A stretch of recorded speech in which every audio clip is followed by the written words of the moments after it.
आखिर माता लक्ष्मी क्यों बनी एक गरीब घर की नौकरानी?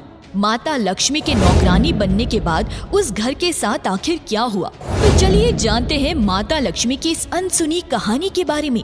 दोस्तों, इस कथा के अनुसार एक बार भगवान विष्णु जी शेषनाग पर बैठे बैठे बोर हो गए और फिर उन्होंने मन ही मन पृथ्वी लोक के भ्रमण का निश्चय किया। इसके बाद वो अपनी तैयारी में लग गए। उधर भगवान विष्णु को तैयारी करते देख माता लक्ष्मी ने उनसे पूछा, स्वामी, आज सुबह सुबह कहाँ जाने की तैयारी हो रही है? तब भगवान विष्णु ने माता लक्ष्मी से कहा, हे प्रिय, मैं पृथ्वी लोक के भ्रमण पर जा रहा हूँ। तब माता लक्ष्मी ने कहा, हे स्वामी, क्या मैं भी आपके साथ चल सकती हूँ? फिर भगवान विष्णु ने कुछ पल सोचने के बाद कहा, हे देवी, आप मेरे साथ धरती लोक पर भ्रमण करने के लिए तो चल सकते हैं, परंतु आपको मेरी एक शर्त माननी होगी। उसके बाद माता लक्ष्मी बोली, हे स्वामी, मैं आपके साथ धरती लोक पर चलने के लिए कोई भी शर्त मानने के लिए तैयार हूँ, आप शर्त तो बताइए। तब विष्णु जी ने कहा, हे प्रिय, मेरी शर्त के अनुसार आप धरती लोक पर उत्तर दिशा की ओर मत देखिएगा। उसके बाद माता लक्ष्मी ने विष्णु जी की शर्त की स्वीकृति दे दी और फिर दोनों धरती लोक के लिए प्रस्थान कर गए। सुबह सुबह जब माता लक्ष्मी और भगवान विष्णु पृथ्वी लोक पर पहुँचे, उस समय सूर्य निकल ही रहा था। रात को बरसात हुई थी, इसलिए धरती लोक का मौसम बड़ा ही सुहावना था। बारिश के कारण धरती पर चारों ओर हरियाली फैली हुई थी। धरती की सुंदरता देख माता लक्ष्मी मंत्रमुग्ध हो गई और इधर उधर देखने लगी। धरती की सुंदरता देख माता लक्ष्मी ये भूल गई कि वो भगवान विष्णु को क्या वचन देकर धरती लोक पर आई है। लेकिन माता लक्ष्मी कब उत्तर दिशा की ओर देखने लगी, उन्हें पता ही नहीं चला। उत्तर दिशा में देवी लक्ष्मी को एक बहुत ही सुंदर बगीचा नजर आया। उस बगीचे में बहुत सारे सुंदर फूल भी खिले हुए थे और फिर उस बगीचे से एक सुंदर सा फूल तोड़कर भगवान विष्णु के पास पहुंची। परंतु भगवान विष्णु ने जब माता लक्ष्मी के हाथों में वो सुंदर सा फूल देखा तो उनकी आंखों में आंसू भर गए और उन्होंने माता लक्ष्मी से कहा, कभी भी किसी से बिना पूछे उसकी कोई वस्तु नहीं लेनी चाहिए। और उसके बाद भगवान विष्णु ने माता लक्ष्मी को अपनी शर्त याद दिलाई। तब माता लक्ष्मी ने भगवान विष्णु से कहा, हे स्वामी, मुझसे भूल हो गई, कृपया कर मुझे क्षमा कर दीजिए। फिर भगवान विष्णु बोले, हे देवी, इस भूल के लिए आपको क्षमा नहीं मिल सकती, बल्कि इस भूल के लिए आपको सजा मिलनी चाहिए, क्योंकि आपने जिस माली के खेत से उससे बिना पूछे इस फूल को तोड़ा है, वो चोरी पाप की श्रेणी में आती है। इसलिए हे देवी, आपको इस भूल की सजा के रूप में उस माली के घर 3 साल तक नौकरानी बनकर रहना होगा और 3 साल पूर्ण होने के बाद मैं आपको बैंकुट धाम वापस बुला लूंगा। ये सुन माता लक्ष्मी ने भगवान विष्णु से कहा, हे स्वामी, आपके द्वारा दी गई ये सजा मुझे मंजूर है और मैं आपके आदेश अनुसार उस माली के यहाँ एक नौकरानी के रूप में अपना जीवन व्यतीत करूंगी।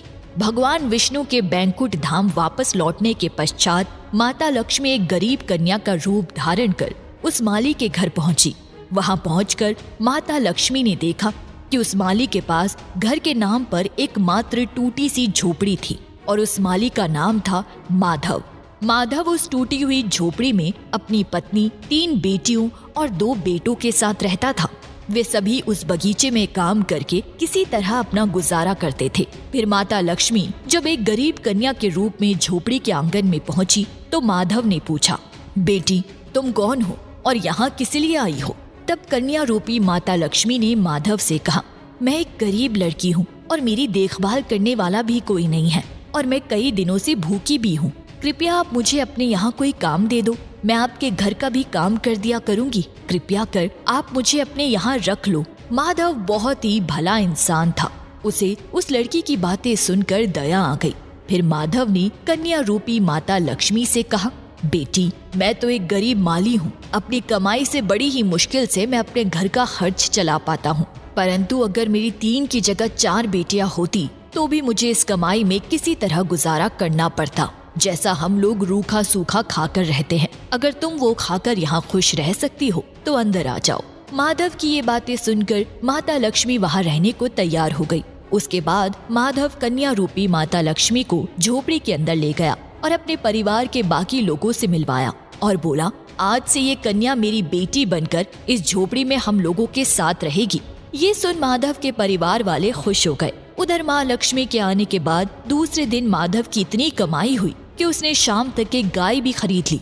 इसी तरह दिनों दिन माधव की आमदनी बढ़ने लगी। इसके बाद माधव हमेशा ये सोचने लगा कि हो ना हो ये लड़की अवश्य ही कोई देवी है, जिसके आने के बाद ही मुझे ये सारी सुख सुविधाएं मिली हैं। इसी तरह 3 साल बीत गए और जब अगले दिन माधव खेतों से काम करके अपने घर आया तो उसने अपने घर के दरवाजे पर एक देवी स्वरूप महिला को देखा। फिर उसने जब नजदीक आकर उस महिला को देखा तो वो जान गया कि ये तो मेरी मुंह बोली चौथी बेटी है। और फिर उसे ये समझते देर ना लगी कि ये महिला कोई और नहीं बल्कि स्वयं माता लक्ष्मी है। फिर उसने अपने पूरे परिवार को बाहर आने को कहा। बाहर आकर उसके परिवार वाले माता लक्ष्मी को देखकर हैरान हो गए। उसके बाद माधव ने हाथ जोड़ते हुए माता लक्ष्मी से कहा, माँ, मुझे और मेरे परिवार को माफ कर दो। मैंने अनजाने में आपसे खेत और घर के काम करवाए। इस अपराध के लिए हम सभी को माफ कर दो माँ। माधव के मुख से ऐसी बातें सुनकर माँ लक्ष्मी मुस्कुराते हुए बोली, माधव जी, आप बड़े ही अच्छे और दयालु व्यक्ति हैं।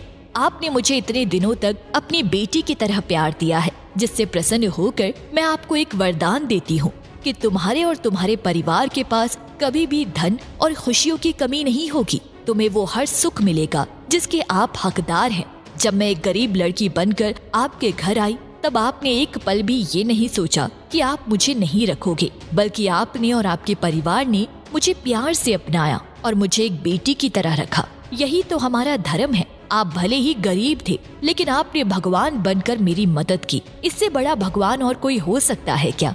आपका पूरा परिवार ही मेरे लिए भगवान है। इसके बाद माता लक्ष्मी विष्णु जी द्वारा भेजे गए रथ में बैठकर वैकुंठ धाम वापस चली गई।